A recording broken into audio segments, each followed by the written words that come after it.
Uso comes out. He's in literally no rush to get to the ring. He's jogging at a 1 speed on the treadmill, jogging to the ring with no sense of urgency whatsoever. He yeeted as the countdown timer counted down. He enters. He handed out super kicks. He helped his brother to his feet. They handed out more super kicks. They delivered a 1D to Logan Paul. And then the camera zooms in on Jay, and he does the, let's run it back, Oos. So we break out into the theme song merchants yeet in the middle of a War Games. Nothing says War Games like a good old-fashioned yeet in front of 46,000 people. I will say, though I hate it, when he was cut off by Brock Lesnar's music, I actually enjoyed that. When Brock Lesnar's music hit, I actually enjoyed when they cut his yeet session off. I thought that was great. So, mid-match, in this match, to do the yeet, bro, Triple H, I mean, bro, you gotta get with the fucking program, man. Read the fucking room. Seriously. You got 46,000 people there. That doesn't mean it's super fucking over. It's dead. It's a dead fucking gimmick. The guy's nothing more than an entrance merchant now. I said this on Friday. Every time Jey Uso's out there, I don't give a fuck. Jey Uso, I have no problem with Jey Uso. Zero problem with Jey. I'm sure Jey Uso's a swell guy. But Jey Uso, man, if you've seen one Jey Uso match, you've seen every Jey Uso match. Like, bro, there's a time and a place to do the fucking yeet. It's alright to do the yeet on a Monday night. You got War Games. You're battling division. You've been battling these guys since WrestleMania season. They've owned the Usos. They've beaten the Usos. They've injured Roman. Injured, quote unquote. There's a time and a place to do the yeet. Inside a War Games match, to run it back is not the time and the place. I'm sorry.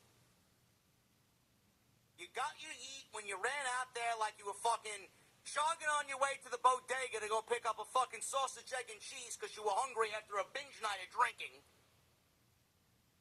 There's a time and a place to yeet. That time is not the time and the place.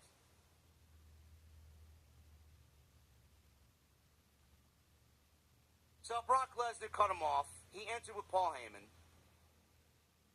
Michael Cole said this was the first time since 2004 that Lesnar wrestled in a match with any teammates. Sounds about right. If you enjoyed Brock Lesnar's work, then you enjoyed what he did here to the babyfaces inside War Games. If you hate Brock Lesnar and don't want to see him back on television because he's a one-trick pony, then you legitimately hated everything about his offense here. We got nothing but suplexes and F5s to Cody, to Punk, to Jimmy, to Jay.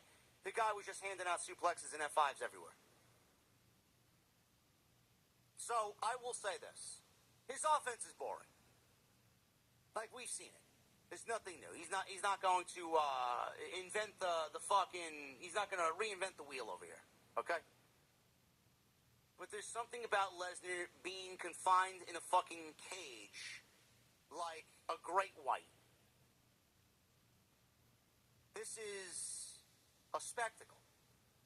And to see Lesnar confined inside this structure, like this is who the structure was built for. So no matter if you like Lesnar or not, no matter if you liked his offense delivery here or not, if it was the same old shit or not, the spectacle of Lesnar inside the match, you gotta admit, should look fucking great. Honestly. So he hands out the typical offense to everybody. Roman Reigns entered last. Now, he took his time getting to the ring. Another one. He's the men's version of Rhea Ripley here. Comes out. He slow walks out there like he's the fucking Undertaker at WrestleMania. He throws the one in the air. His fucking cousins and his team is getting fucking torn to shreds by Brock Lesnar. Let me walk out there and throw my one in the air. legitimately no sense of urgency. I get that WWE's going for the fucking epic, fucking gunslinger showdown here. And I quite like their sneaky way to bend the rules.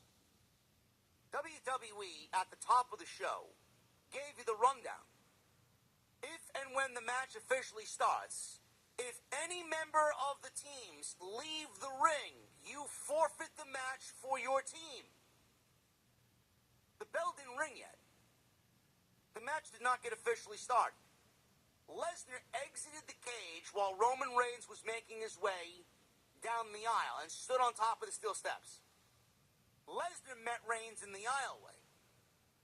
They met and fought in the aisleway, Superman punches until they worked their way around the commentary table, until Lesnar F5'd Roman Reigns through the commentary table.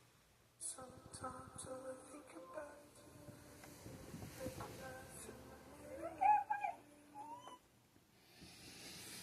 So they found a loophole through the rules of the match.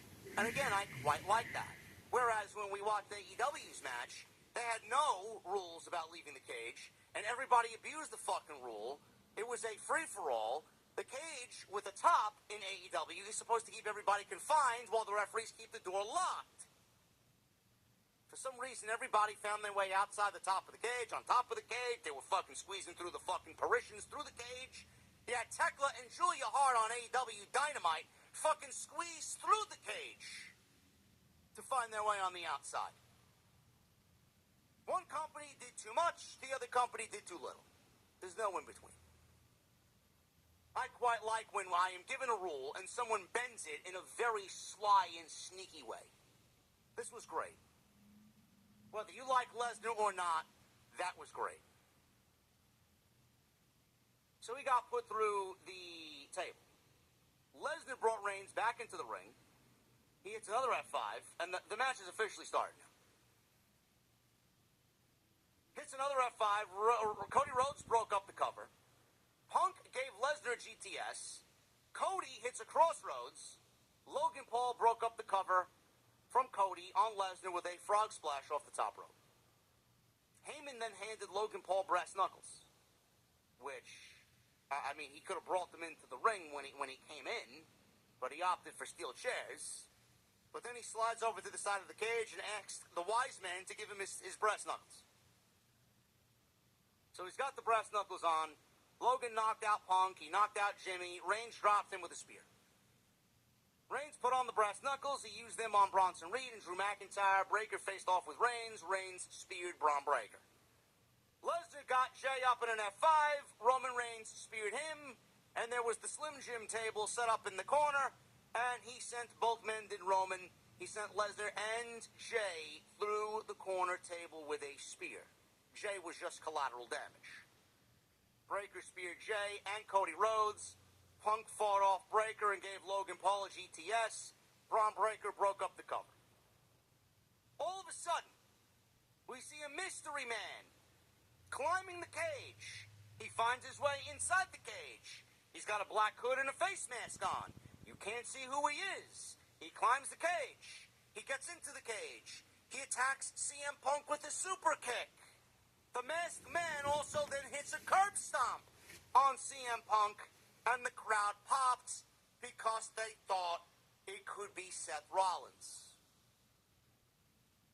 Barrett said it couldn't have been Seth Rollins because he just recently got shoulder surgery. The masked man then climbed the cage up top again and quickly left. Braun Breaker looked confused.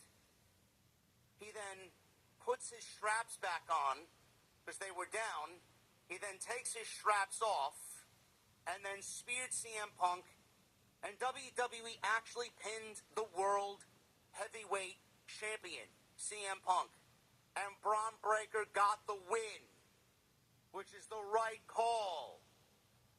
So now, if logic proves correct, and history in WWE proves correct, Braun Breaker just scored a pinfall victory, whether he was helped or not, it doesn't matter. He scored a pinfall victory over CM Punk. He is now in line for a WWE World Heavyweight Championship match. When and where, I don't know. But WWE is going to give Braun Breaker the World Heavyweight Championship, and I think that's the right move. When and where again, I don't know. The heels posed together in the aisleway, the fireworks went off. Lesnar was very happy, had a huge smile on his face. He was patting Braun Breaker on the back. All of a sudden, the camera goes back into the ring and looks at CM Punk all dejected. He don't know what happened. Roman Reigns doesn't like CM Punk. Roman Reigns helped CM Punk up, shook CM Punk's hand, and gave him a fist bump. Roman Reigns did not help Cody Rhodes up. He left Cody Rhodes to get up by himself. Now, Dave Meltzer had a rumor, or a report. It's more like Dave talking out of his asshole and just speculating while calling it news. Dave Meltzer speculated that at the end of the War Games match, WWE is going to heavily tease what the WrestleMania main event is going to be in Las Vegas next year. And if we looked at what happened here, it looks like from what we saw, WWE is potentially setting up Roman Reigns versus Cody Rhodes 3 for the WWE Championship. Who asked for that, and who wants to see that again for a third time? Does that mean The Rock gets involved? You would almost have to bet that The Rock gets involved if that's the case. Why would we give the title back to Roman Reigns, who has worked less matches year over year over the last 3 years, and give the WWE Championship back to a fucking part-timer?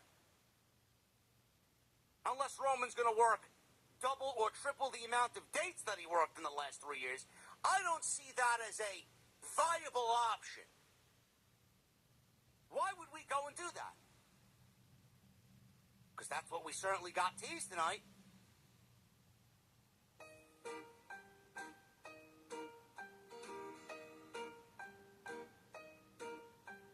These are my hands, I have two. They obey me through and through. One washes the other one. Go together, wash the face. One washes the other one. Go together, wash the face. This hand here is the right one, and this hand is the left one. Clap, clap, clap, clap, clap, clap hands. Tap, tap, tap, tap, little ones. Clap, clap, clap, clap, clap, clap hands. Tap, tap, tap, tap, little ones. Let us hold each other's hands. Let us form a circle round, round and round a circle round. This is our It's a serious hell.